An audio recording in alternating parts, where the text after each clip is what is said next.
साथियों नमस्कार, स्वागत आप सबों का। शिक्षा विभाग में कल एक बड़ी बैठक हुई और उस बड़ी बैठक की अध्यक्षता स्वयं शिक्षा विभाग के अपर मुख्य सचिव दीपक कुमार सिंह ने की।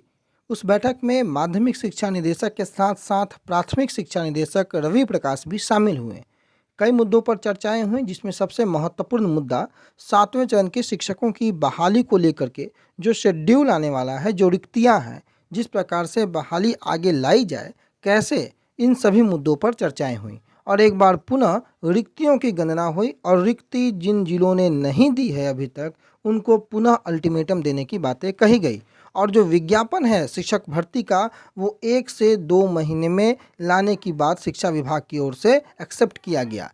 इन सभी बिंदुओं को देखते हुए शिक्षा विभाग की ओर से जो एक अहम बैठक हुई, उसमें महत्वपूर्ण निर्णय भी लिए गए। मेरिट यानी कि मेधा अंक किस प्रकार से बनाया जाएगा, नियोजन इकाई और जनप्रतिनिधियों की क्या भूमिका होगी, अभ्यर्थियों को काउंसलिंग कहाँ करवाना होगा और किस आधार पर अभ्यर्थियों का चयन होगा, इन सभी मुद्दों पर हम लोग इस वीडियो में चर्चा करेंगे।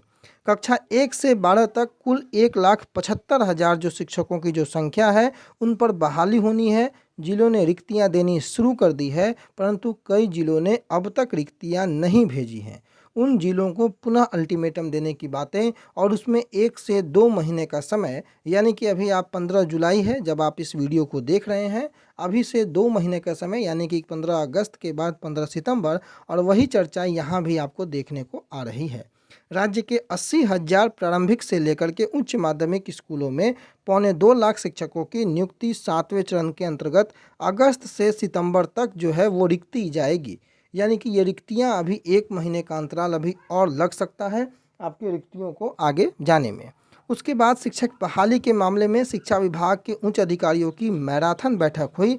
बहाली पारदर्शी तरीके से कैसे हो, इस पर चर्चाएं हुई। और इस मुद्दे पर जो चर्चा हुई, उसमें विभिन्न जिलों से जो नियोजन इकाई वार रिक्तियां मिली हैं, उस पर भी चर्चाएं हुई। कई जिलों से रिक्ति नहीं आने पर नाराजगी भी जताई गई। जिन जिलों से रिक्ति अभी तक नहीं आ सकी है, वहां शिक्षा अधिकारियों को पुनः अल्टीमेटम दिया जाएगा। छठे चरण में बहाली के तरीकों में जो कमियां रह गई हैं, उस पर भी चर्चाएं हुई। और सबसे महत्वपूर्ण चर्चा 7वें चरण की बहाली कैसे हो, तो केंद्रीयकृत यानी कि सेंट्रलाइज तरीके से होगी, इस पर प्रमुखता से चर्चा हुई। शिक्षा विभाग का लक्ष्य है कि बहाली प्रक्रिया में जो भी पहले कमी रह गई है, उसे दूर कर लिया जाए, ताकि कहीं भी पारदर्शिता पर सवाल न उठ पाए। बहाली प्रक्रिया से मुखिया और जनप्रतिनिधियों की भूमिका पर भी चर्चाएं हुई, और ये लक्ष्य रखा गया कि शिक्षक चयन कर नियोजन इकाई को दिया जाएगा। ये बहुत बड़ी बात है। मेरिट लिस्ट यानी कि मेधा सूची जो है वो शिक्षा विभाग के स्तर पर बनाया जाएगा। उसके बाद नियोजन इकाई में अभ्यर्थियों को सिर्फ डॉक्यूमेंट वेरिफिकेशन एक तरीके से जो है वो करवाने जाना पड़ेगा।